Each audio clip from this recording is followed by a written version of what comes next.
2024년 중국 둥관에 위치한 삼성전기 공장이 완전히 철수했습니다. 이 사건은 단순히 한 기업의 이탈을 넘어서 중국 경제의 중요한 변화를 암시합니다. 삼성전기는 수천 명의 근로자와 많은 자영업자들의 생계를 지탱해온 중요한 존재였기에 삼성의 철수는 이 지역의 상업지구를 급격히 침체시키며 지역 상권의 몰락을 초래했지요. 삼성전기의 빈자리는 단지 공장 하나가 떠난 것을 넘어서 세 개의 공장으로 불렸던 중국 경제에 대한 깊은 고민을 불러일으켰습니다. 이제 과거의 중국 경제 모델이 더 이상 통하지 않는 시대가 온 것일까요? 삼성전기의 철수는 바로 그런 의문을 현실로 만드는 시작이었죠. 여러분, 좋아요만큼은 꼭 눌러주실 거죠? 안녕하세요. 저는 영국 런던에서 경제 전문 기자로 일하는 알렉스 하워드라고 합니다. 최근 몇 년간 아시아 시장의 경제 변화와 중국 경제를 집중적으로 취재하고 있었습니다. 특히 삼성전기와 같은 대기업의 글로벌 전략 변화는 항상 관심거리였죠. 2024년 저는 아시아에서의 경제 동향을 따라가며 여러 나라를 취재하고 있었는데요. 중국 경제에 관한 보고서를 작성 중이었고, 그 중에서도 둥관 지역의 삼성전기 공장에 대한 이야기는 중요한 부분을 차지하고 있었습니다. 삼성전기는 2009년부터 이 지역에서 스마트폰 부품인 HDI 기판을 생산하며 지역 경제를 이끌어온 주요 기업이었기 때문이죠. 그런데 삼성전기는 2024년 말 중국 둥관 공장에서의 모든 생산을 종료하고 철수하기로 결정한 것이었습니다. 이는 단순히 기업의 철수가 아니었습니다. 이 지역에서 삼성전기 공장은 단순한 사업장이 아니라 지역 경제의 중추와 같은 존재였기 때문입니다. 중국 둥관은 여러 글로벌 기업들이 입주한 산업단지가 있었고, 삼성전기는 그곳에서 가장 큰 규모의 공장을 운영하고 있었는데요. 이곳에서 생산된 부품들은 전 세계의 스마트폰 제조사들에게 공급되었으며, 삼성전기의 성공적인 운영 덕분에 지역 경제는 활기를 띠고 있었죠. 하지만 이제 공장이 문을 닫아버리자 지역 주민들은 예상치 못한 혼란에 빠졌어요. 저 역시 취재를 하러 현장으로 갔는데 우선 공장 근처의 상업지구를 가장 먼저 방문했죠. 상업지구의 상점들은 텅 비어 있었고 상인들은 근로자들이 없으니 의욕이 없어 보였어요. 대부분의 상인들 얼굴에서는 앞날에 대한 불안과 근심이 가득한 모습이었고 장사를 포기한 채 영업을 하는 것 같지 않았습니다. 실제 삼성이 공장을 폐쇄한 후 이 지역의 경제는 순식간에 흔들리기 시작했습니다. 그리고 더 중요한 점은 삼성전기가 철수하면서 그 지역에서 일하던 근로자들의 수가 수천 명이었다는 사실이었죠. 삼성전기와 같은 대기업의 철수는 단순히 일자리를 잃는 것 이상의 문제였습니다. 그곳에서 일하던 사람들의 삶의 터전이 사라지고 지역 경제가 한순간에 무너지는 결과를 낳게 되었어요. 둥관은 한때 전 세계에서 가장 큰 스마트폰 부품 제조단지 중 하나였으며 삼성 공장이 이 지역 경제의 중심이었기 때문에 그들의 철수는 지역사회 전반에 깊은 영향을 미쳤습니다. 둥관의 산업단지의 거리는 조용했고 상점들은 여기저기 문을 닫은 곳이 많았습니다. 삼성전기와 공장 근로자들이 만든 일상적인 활동이 멈춰버리자 경제 흐름이 완전히 끊어진 것이었죠. 저는 공장 근처의 상업지구를 살펴보았습니다. 특히 식당이나 작은 가게들은 삼성 근로자들의 소비 덕분에 경제를 유지해왔습니다. 하지만 그들이 떠나면서 자영업자들은 심각한 위기를 맞게 된 것 같아 보였어요. 당연히 지역의 경제적 뒷받침을 잃은 상업지구는 점차 황폐해져 갔습니다. 이곳에서의 문제는 공장에서 일하던 근로자들에게만 국한된 게 아니었던 겁니다. 일부 자영업자들은 절박한 상황에 점점 더 고립되는 것 같았습니다. 그리고 지역 내에서 일자리를 잃은 사람들이 새로운 기회를 찾기란 쉽지 않았습니다. 인근의 다른 공장들도 마찬가지로 힘들어 보였고 가질 수 있는 선택지는 매우 제한적이었습니다. 공장이 떠난 후 이 지역에서 살아가야 할 많은 사람들은 그 누구도 쉽게 이겨낼 수 없는 경제적 위기와 싸우고 있었습니다. 그들이 겪는 고통은 단순한 일자리를 잃는 문제가 아니라 삶의 터전이 완전히 사라졌다는 현실에서 비롯된 것이었습니다. 삼성전기의 철수 여파는 지역사회 전반에 깊은 상처를 남겼습니다. 사람들은 예전의 생활을 되돌릴 수 없었고 미래를 다시 설계하는 것은 솔직히 매우 힘든 상황이었어요. 말 그대로 안정된 삶이 하루아침에 붕괴되는 현실을 직면하게 되었던 것이죠. 문제는 그 여파가 지역 상업지구에까지 심각하게 영향을 끼쳤다는 것입니다. 둔관의 상업지구는 예전에 공장이 가동되면서 항상 분주했다고 합니다. 사람들은 점심시간에 몰려들어 식사를 하고 퇴근 후에는 가까운 카페나 상점에서 시간을 보내며 일상적인 소비를 이어갔죠. 특히 삼성전기 공장에서 일하는 수천 명의 근로자들이 이곳의 상점들과 식당들을 주요 소비층으로 삼았기 때문에 이 지역은 활기를 띠었다 합니다. 하지만 지금은 그들의 떠남으로 인해 상점들은 하나둘씩 문을 닫기 시작했고 그 자리는 텅 빈 거리로 변해버렸습니다. 더 큰 문제는 상업지구가 공장을 떠난 후에 단순히 빈 상점들만이 아니라 그곳에서 일했던 사람들이 떠난다는 것이었죠. 상점들이 문을 닫고 빈자리가 늘어나는 것 외에도 상업지구 자체가 경제적인 생명력을 잃어가고 있었습니다. 이곳 상점들은 그야말로 죽어가는 상업지구를 지탱하기 위해 발버둥쳤습니다. 그들은 광고를 내고 마케팅을 해도 손님들이 오지 않는다고 합니다. 그리고 이 상업지구의 침체는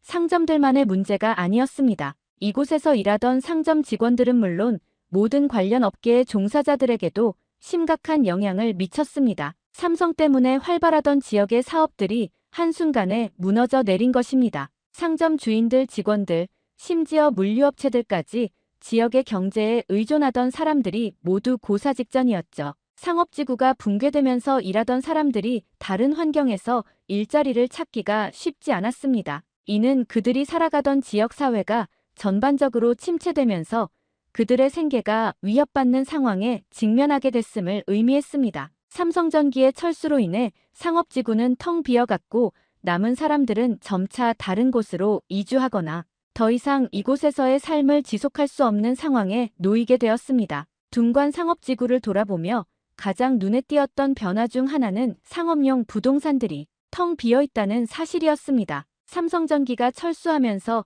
지역의 중심지였던 이곳은 급격히 침체되었고 그 여파는 부동산 시장에도 치명적인 영향을 미치고 말았죠. 공장이 떠난 후 그 자리를 대신할 만한 기업이나 수요자는 전혀 보이지 않았습니다. 더 이상 이 지역을 찾는 사람들은 없었고 그 결과 빈 상업용 건물들이 점점 늘어나기 시작했습니다. 둔관의 상업지구에 많은 상업용 건물들이 삼성전기와 주변 근로자들에 의존해 왔습니다. 이 지역에서 일하는 사람들이 소비를 촉진했기 때문에 상업용 부동산은 항상 수요가 많았다고 해요. 예전에는 이곳의 건물들이 대부분 빠르게 임대되었고 임대료는 높은 수준을 유지할 수 있었다고 합니다. 하지만 공장이 철수한 이후 상황은 급격히 바뀌었죠. 빈 상업용 건물들이 늘어나고 그 자리를 채우려고 해도 아무도 나서지 않는다고 합니다. 상업용 부동산의 공실률이 급증하면서 건물주들은 임대료를 대폭 낮추었지만 아무도 그 공간을 임대하지 않았습니다. 예전에는 공실이 나면 빠르게 임대되었던 지역이었는데 이제는 어느 누구도 입주하려 하지 않는다고 합니다. 저는 이 지역의 부동산 중개업자와 이야기를 나누며 그들이 겪는 어려움을 알게 되었어요. 이곳은 안정적인 임대 수익을 올릴 수 있는 지역이었는데 지금은 임대 수익은커녕 상가를 분양받을 때 은행에서 빌린 대출이자조차도 못 내고 연체가 되고 있다고 합니다. 오죽하면 임대료를 대폭 낮춰도 공실이 채워지지 않는다고 합니다. 상업용 건물의 수가 많고 그중 삼성전기와 관련된 수요층이 빠져나갔으니 그만큼 다른 고객을 찾는 일이 어려워졌다는 설명이었습니다. 건물들이 비어가며 상업지구의 중심지였던 그곳은 아주 외롭고 버려진 느낌을 주었습니다. 사람들의 발길이 끊어지고 그들을 기다리던 건물들은 사실상 무용지물이 되어버렸습니다. 부동산 시장의 침체는 단순히 건물의 공실 문제에 그치지 않았습니다. 이것은 지역 경제의 전체적인 붕괴와 밀접하게 연관되어 있었고 더 이상 이 지역에서 기대할 수 있는 회복력은 보이지 않았습니다. 임대료를 낮추고 건물에 대한 홍보를 강화한다고 해도 더 이상 기업들이 이 지역으로 돌아오지 않을 것 같고 언제까지 이런 위기가 계속될지 아무도 장담할 수는 없을 것 같았습니다. 그들의 주요 고객층이었던 삼성전기 공장이 떠나면서 이 지역은 더 이상 매력적인 장소가 아니었습니다. 빈 건물들이 늘어나면서 부동산 시장은 회복이 불가능한 상황으로 빠져들었고 지역의 상업지구가 어떻게 다시 활기를 찾을 수 있을지에 대한 희망은 완전히 사라졌습니다. 이 지역의 부동산 시장이 붕괴되면서 건물주들은 물건을 매각하거나 건물의 용도를 바꾸는 방법을 모색했지만 역시 임대도 되지 않고 매각도 되지 않는다고 합니다. 상업용 부동산 시장에서의 붕괴는 자영업자들이 겪고 있는 문제와 밀접하게 연결되어 있었고, 공장이 떠난 후 지역 내 경제활동이 급격히 축소되었기 때문에 아무리 임대료를 낮춰도 사람들의 관심을 끌지 못했습니다. 결과적으로 건물주들은 손실을 감수하면서까지 이 지역을 떠나려는 사람이 많다고 합니다. 제가 현장을 돌아보며 느낀 가장 처참했던 것은 이 지역에서 삼성전기의 철수가 가져온 변화가 단지 한 기업의 이탈에 그치지 않았다는 점이었습니다. 공장이 떠난 후 부동산 시장의 침체는 한 지역 경제의 기초가 무너져 내려간 현실을 보여주었습니다. 이제 남은 것은 텅 빈 건물들 뿐, 그 자리를 메울 수 있는 새로운 고객이나 수요자는 더 이상 찾아볼 수 없었습니다. 둔관의 부동산 시장은 결국 공실이 넘쳐나는 상태로 많은 사람들에게 경제적 상실감만을 안겨주었습니다. 삼성전기 공장이 둔관을 떠난 후 저는 이 지역에서 겪고 있는 심각한 경제적 변화뿐만 아니라 중국 정부가 어떻게 대응하고 있는지에 대해서도 알아봤습니다. 한국의 대기업이 떠난다는 사실은 중국 경제의 미래에 대한 여러 질문을 던지게 만들었습니다. 중국 정부는 그동안 외국인 투자 유치에 매우 중요한 역할을 해온 대기업들이 떠나면서 발생할 문제에 대해 어떻게 대처할 것인지, 그리고 그들이 왜 이렇게 빠르게 철수했는지를 이해할 필요가 있었습니다. 삼성전기의 철수 소식은 당연히 중국 경제에 충격을 안겨주었고, 그만큼 중국 정부 내부에서도 당혹감을 감추지 못한 상황이었습니다. 중국 정부는 많은 외국 기업들이 중국에서 제조와 생산을 진행하는 것을 중요한 경제 성장 동력으로 삼아왔습니다. 그동안 중국은 저렴한 인건비와 빠른 생산 속도, 그리고 대규모의 시장을 갖춘 나라로서 글로벌 제조업체들이 중국에 대규모 투자를 하는 주요 이유였죠. 그러나 삼성전기와 같은 대기업들이 철수한다는 것은 단순한 한 기업의 이동을 넘어 중국의 경제 구조 자체가 흔들리는 것과 같은 의미였습니다.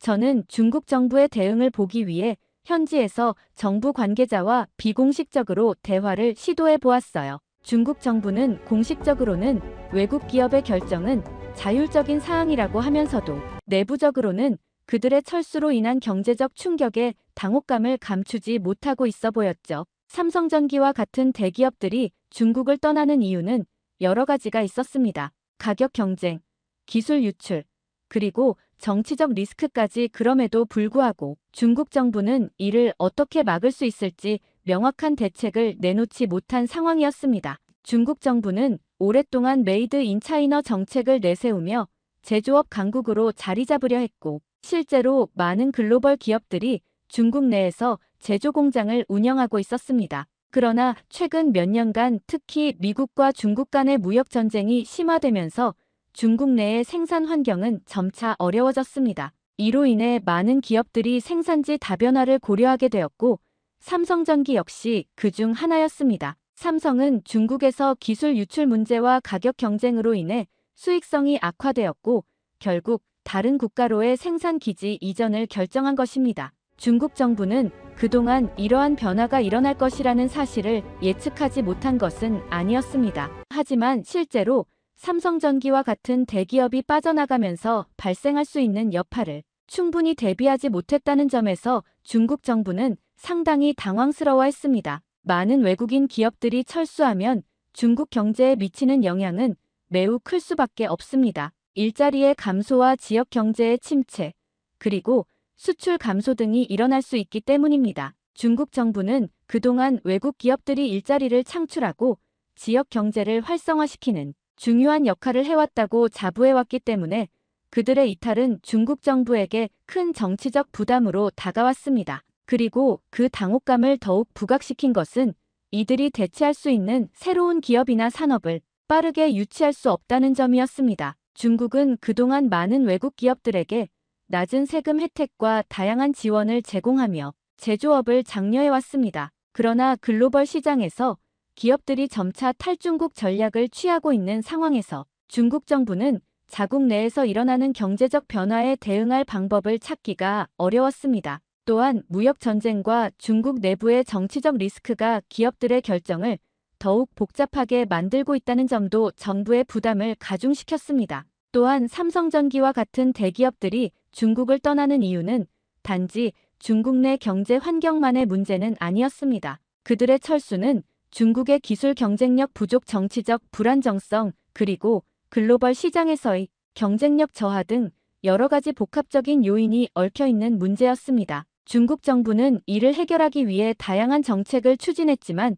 단기간 내에 근본적인 해결책을 제시하기에는 너무 많은 구조적 문제들이 얽혀 있었습니다. 특히 중국 정부는 해외 자본에 대한 의존도가 매우 높았기 때문에 외국 기업들이 떠난 후의 상황을 어떻게 처리할지에 대한 고민이 깊었습니다. 물론 일시적인 대책을 마련할 수 있었지만 장기적으로 보면 이 문제를 해결하기 위한 정책적 변화가 필요하다는 점을 인정할 수밖에 없었습니다. 이러한 경제적 위기는 단기적인 조치로 해결할 수 있는 문제는 아니었고 중국은 앞으로 더 많은 경제 구조 개혁을 단행해야 할 시점에 서 있었던 것입니다. 결국 중국 정부는 삼성전기와 같은 대기업들의 철수에 대해 적극적인 대응을 하기보다는 그들이 떠난 자리를 메우기 위한 다른 산업을 육성하거나 국내 기업들의 경쟁력을 강화하는 방향으로 나아가야 한다는 결론에 도달했습니다. 하지만 이런 변화가 단기간에 이루어지지 않으리라는 점에서 정부는 속수무책으로 시간을 보내고 있었습니다.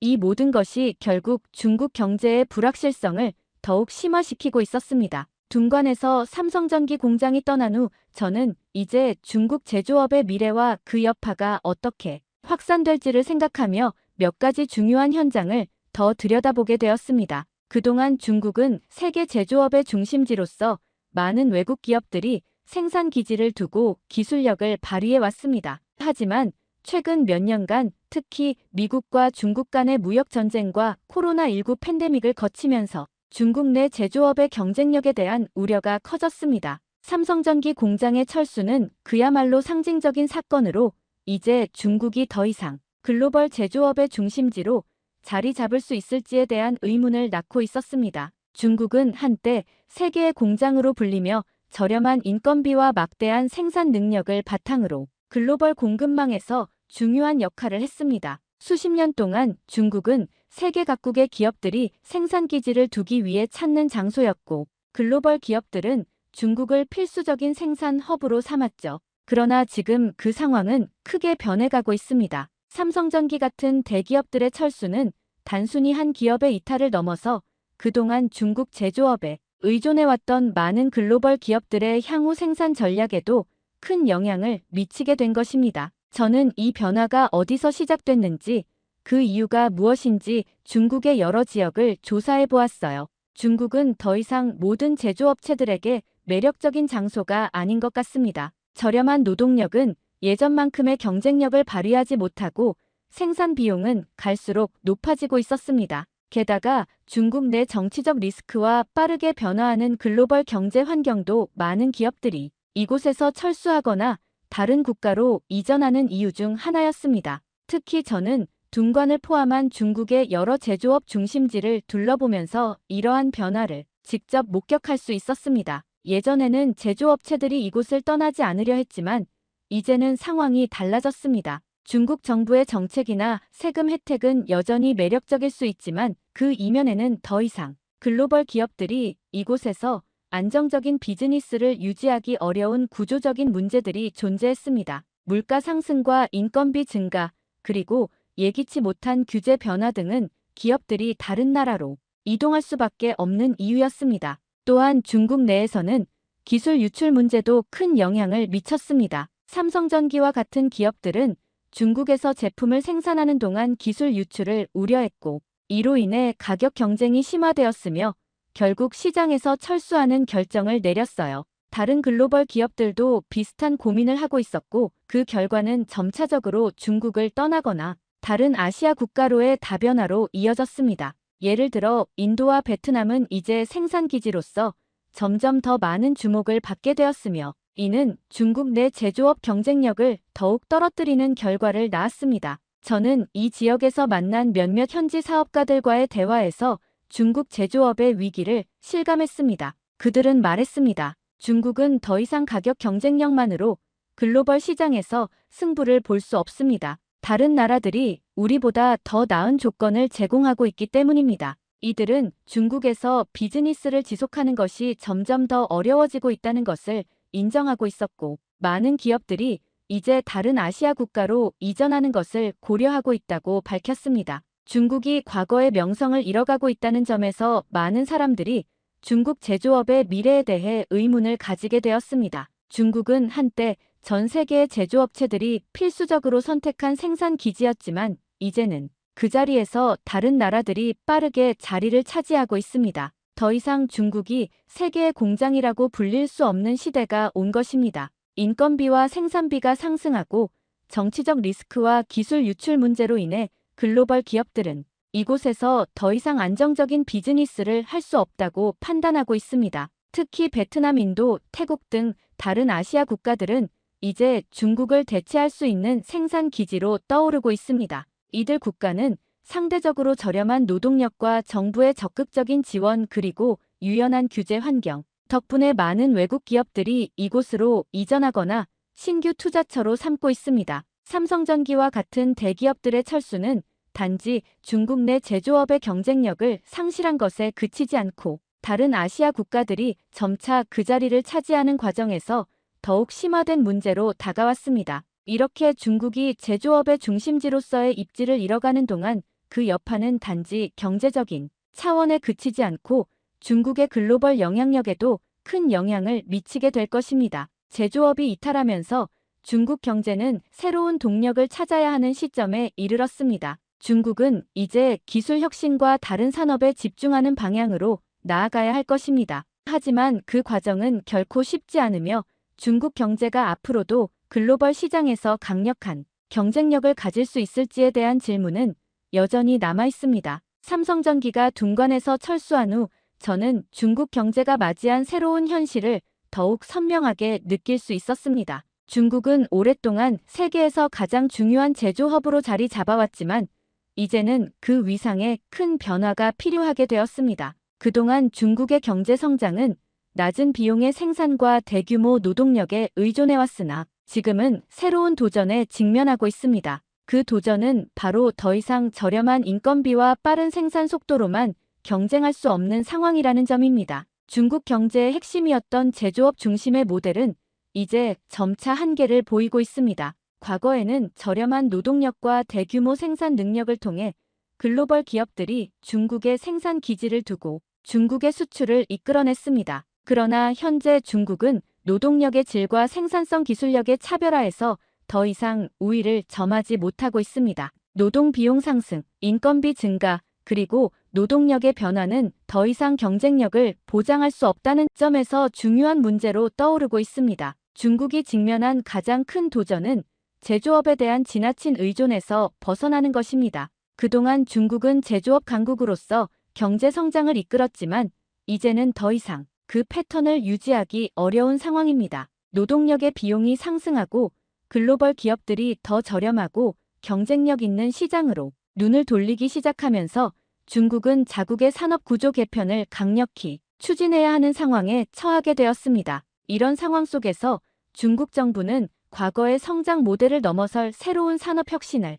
도입하려는 노력을 강화하고 있습니다. 그 대표적인 예가 바로 기술 혁신과 산업 다각화입니다. 중국은 이제 단순한 제조업 강국을 넘어 첨단 기술 산업과 인공지능, 전기차, 로봇공학, 그리고 바이오 산업 등 미래 성장 동력으로 떠오를 산업에 대한 집중적인 투자를 진행하고 있습니다. 하지만 이러한 혁신적 전환이 단기간에 이루어질 수 있을지 그 성과가 어떤 속도로 나타날지는 여전히 불확실합니다. 중국은 이미 메이드 인 차이나 2025와 같은 정책을 통해 기술 중심의 발전을 추구하고 있지만 그 과정에서 여러 가지 걸림돌에 부딪히고 있습니다. 기술 혁신을 위해서는 막대한 투자와 인프라 구축이 필요하며 특히 기술력 확보와 연구개발의 강화가 시급합니다. 중국은 기술 경쟁에서 글로벌 선도국들과의 격차를 좁히기 위해 많은 자원을 쏟고 있지만 여전히 기술의 핵심을 다루는 선진국들에 비해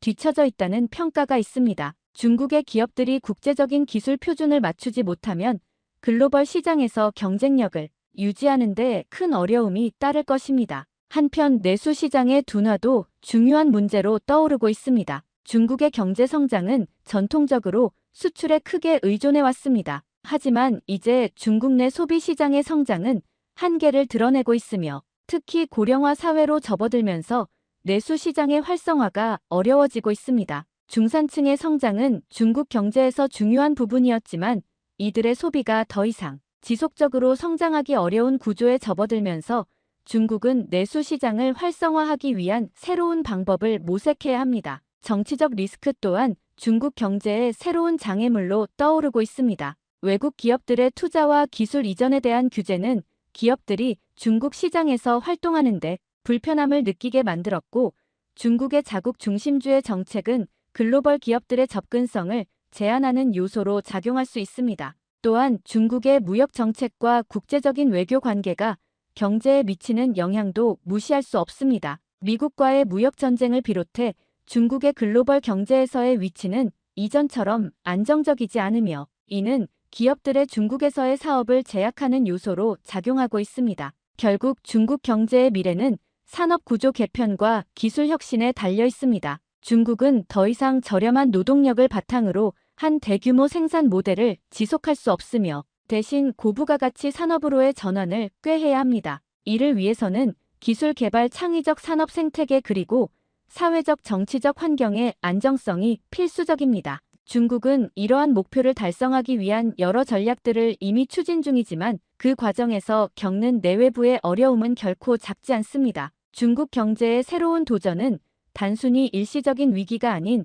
근본적인 구조적 변화를 요구하는 문제입니다. 제조업 중심의 성장 패러다임에서 벗어나기 위한 변화는 이미 시작되었지만 그 성공 여부는 오직 시간과 인내를 필요로 합니다. 중국은 세계 경제에서 중요한 역할을 하는 국가로 남기 위해 과거의 방식에 의존하지 않고 지속 가능한 경제 성장을 위한 새로운 길을 모색해야 합니다. 끝으로 삼성전기가 공장을 이전한 이유에 대해서 중국 정부는 외국 기업들에게 더 이상 철수를 하지 않도록 세심하게 대응책을 세워야 할 것으로 보입니다. 지금처럼 삼성 같은 큰 기업이 철수를 하면 뒷감당을 하는 것은 결국 중국 국민들이기 때문이죠. 저의 이야기는 여기까지입니다. 시청해주셔서 진심으로 감사드립니다.